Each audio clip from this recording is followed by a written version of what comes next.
अब सवाल यह है, विपक्ष को क्या दिक्कत है प्रधानमंत्री की अपील से? अगर आप एक नागरिक के तौर पर अपील को पढ़ें तो आपको लगेगा ठीक है। विपक्ष को दरअसल इसमें शक उनको लग रहा है। उनको लग रहा है कि प्रधानमंत्री नरेंद्र मोदी को देश पे जो संकट आया है वो आज ही याद आया।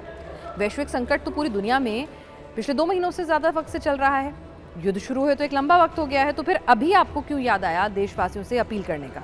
अब भाई उसमें एक तर्क ये है कि भाई देखिए ना, जब सारी दुनिया के दाम बढ़ रहे थे, प्रधानमंत्री ने कहा कि हमारी इकोनॉमी को हम फ़ायदा उठाते हैं, आपदा में अवसर तलाशते हैं, हम स्लो डाउन नहीं होने देते हैं, हम कुछ भी तरह का लॉकडाउन नहीं लगाएंगे, काम अपनी फुल कैपेसिटी पे होगा, ज़िंदगी वैसी ही चलती रहेगी क्योंकि हमारे पास स्टोरेज कैपेसिटी है, हम और आयात करने की कोशिश करेंगे, हम इसको सस्टेन करेंगे। क्योंकि अगर दुनिया में बाकी जगह जब एनर्जी लॉकडाउन लग रहा था तो हमने कहा नहीं, हम अपनी पूरी रफ्तार से काम करेंगे ताकि हमारी इकोनॉमी स्लो डाउन ना हो। लेकिन अब क्या है कि भाई अगर कोई चीज़ लंबी खिंचती जाएगी तो हर चीज़ की कुशनिंग कैपेसिटी होती है ना, तो कुशनिंग कैपेसिटी, एक शॉक को झेलने की कैपेसिटी, वो धीरे धीरे कम होती चली जाती है। तो फिर जब वो कम हो रही है तो प्रधानमंत्री अपील कर रहे हैं, आगाह कर रहे हैं कि अभी भी मैं नहीं चाहता हूं कि किसी भी तरीके से हार्श कदम उठाने पड़े, आप मेरा सहयोग कर दीजिए और उसके बाद मुझे हार्श कदम नहीं उठाने पड़ेंगे। तो एक अपील है देश के आवाम से। लेकिन अब यहाँ पर विपक्ष को क्या दिक्कत है? विपक्ष को दिक्कत ये है कि भाई टाइमिंग। विपक्ष कह रहा है कि अभी तो सिर्फ ये बोल रहे हैं, इतने दिन बाद क्यों जागे हैं?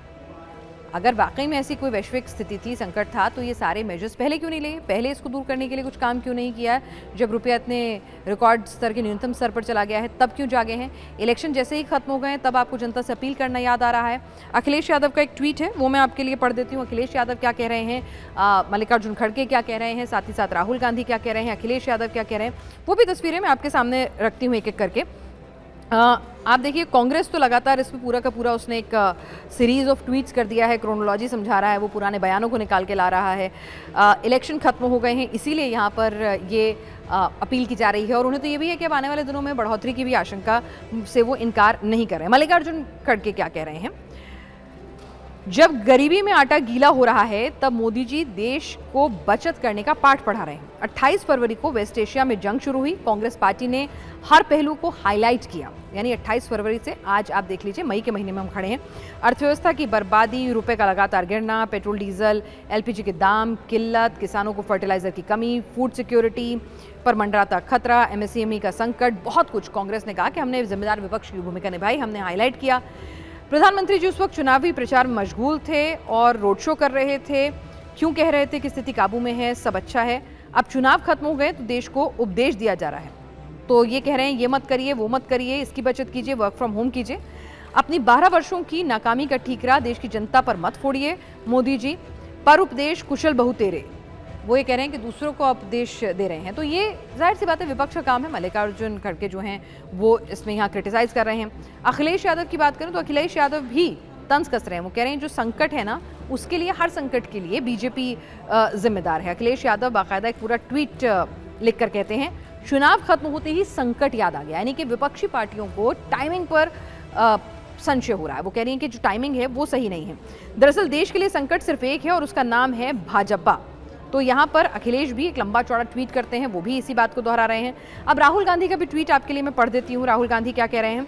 राहुल गांधी कह रहे हैं, मोदी जी ने कल जनता से त्याग मांगा, सोना मत खरीदिए, विदेश मत जाओ, पेट्रोल कम जलाओ, खाद और खाने का तेल कम करो, मेट्रो में चलो, घर से काम करो। ये उपदेश नहीं, ये नाकामी का सबूत है। वो कह रहे हैं कि भाई अपील नहीं है, ये नाकामी का सबूत है और 12 साल में देश को इस मुकाम पर ला दिया है कि जनता को बताना पड़ रहा है कि क्या खरीदें क्या ना खरीदें। तो जाहिर सी बात है विपक्ष है, उसका काम है कि वो यहाँ पर उसको क्रिटिसाइज़ करना है, संशय की दृष्टि से देखना है, क्योंकि वो कह रहे हैं कि भाई इतिहास गवाह है, जब जब चुनाव होते हैं, गुजरात, कर्नाटक, 5 राज्यों के चुनाव, लोकसभा के चुनाव, तो पेट्रोल के दाम नहीं बढ़ते हैं। जैसे ही चुनाव खत्म होते हैं उसके तुरंत बाद पेट्रोल के दामों में बढ़ोतरी होने लगती है। तेल कंपनियां भी पेट्रोल के दाम अंतर्राष्ट्रीय बाजार की कीमतों से नहीं बल्कि देश में चुनाव किस तरह से उस हिसाब से बढ़ाती घटाती हैं। तो ये उनका कहना है। उनका कहना है कि जब उनसे तर्क दिया जा रहा है विपक्ष को कि भाई आप देखिए, जब पूरी दुनिया में दाम बढ़ रहे थे तब हमारे देश में हमने उस कुशन के तहत हमारी सरकार ने हमें बचा के रखा, तो आप उसकी तारीफ कर दीजिए।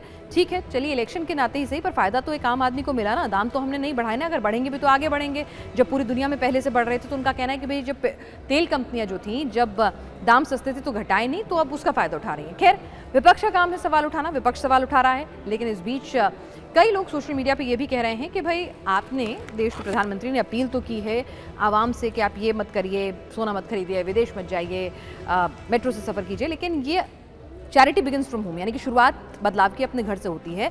तो आप क्या कर रहे हैं? तो आपको बता दूं कि सरकार की तरफ से भी, फिर चाहे वो पश्चिम बंगाल सरकार हो, दूसरे बीजेपी एनडीए शासित राज्यों की सरकारें हों, वहां पर भी कदम उठाए जा रहे हैं।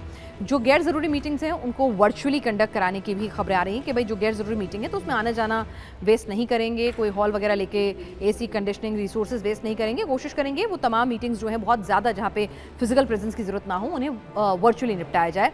साथ ही साथ आशीष शेलार हैं, महाराष्ट्र सरकार में मंत्री हैं, वो कह रहे हैं कि हमारा एक डेलीगेशन जो है सांस्कृतिक विभाग का कांस जाना था, लेकिन हमने कहा वो विदेश यात्रा बहुत ज़रूरी नहीं थी, उसको हमने छोड़ दिया, अभी नहीं कर रहे हैं। साथ ही उन्होंने जानकारी दी कि कई वर्चुअल मीटिंग के लिए ऑप्ट कर रहे हैं।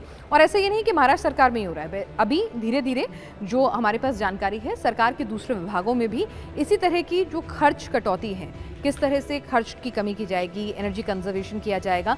तो ऐसा नहीं है कि सरकार अपनी तरफ से कदम नहीं उठा रही है। स्टेट लेवल पे भी शुभेंदु अधिकारी ने भी अपने अधिकारियों से कहा है कि जो प्रधानमंत्री ने अपील की है उसमें हम कैसे सहयोग कर सकते हैं, सरकार क्या कर सकती है, तो वो अपने अपने स्तर पर भी काम हो रहा है। तो ठीक है, विपक्ष का काम है इस पूरे उनकी अपील को, इस पूरे उनके कदम को, हालांकि अभी भी बता दूं आपको, ना तो पेट्रोल के दाम बढ़े हैं, ना डीजल के दाम बढ़े हैं, ना ही जो आम आदमी के लिए जो घरेलू गैस होती है उसके दाम बढ़े हैं। तो अभी कुछ बढ़ा नहीं है, सिर्फ अपील आई है। अपील से ही विपक्ष इतना छटपटा गया है और विपक्ष तंज कस रहा है कि भाई ये अपील इलेक्शन के बाद क्यों आई है, अभी दाम नहीं बढ़े, यानी कि आम आदमी पर सीधे सीधे कोई असर नहीं हुआ है। देश के प्रधानमंत्री हैं, प्रधान सेवक हैं, बड़े होने के नाते उन्होंने एक अपील की है कि भाई आप चाहते हैं कि संकट ना आए, आप चाहते हैं कि दाम ना बढ़े, तो मुझे सहयोग कर दीजिए। आप मेरा सहयोग करेंगे, जाहिर सी बात है आप मुझे देंगे तो मैं उसका फ़ायदा आपको दूंगा। पर विपक्ष को राजनीति करनी है, ये उनका काम है, लाजमी भी बात है, सत्ता से इतने वक्त से बाहर हैं तो फिर वो देश हित की बजाय वो अपना राजनीति का हित साधते हुए लगातार तंज कस रहे हैं, सवालों के कटघरे में यहाँ पर सरकार को ले रहे हैं। तो ये पूरा मामला जो है किस तरह से प्रधानमंत्री की अपील एक पॉलिटिकल वॉर का मुद्दा बन चुकी है, ये हमने आपके सामने रखा है। और क्या कुछ सुगबुगाहट इस अपील को लेकर आम आदमी के भीतर है, आम आदमी के क्या सवाल हैं, क्यों और सरकारें जो हैं अपनी तरफ से, यानी जिसे कहते हैं ना पहला कदम हम उठाएंगे, तो वहाँ पर क्या कुछ कदम उठा रही हैं उसके बारे में आपको जानकारी दी है।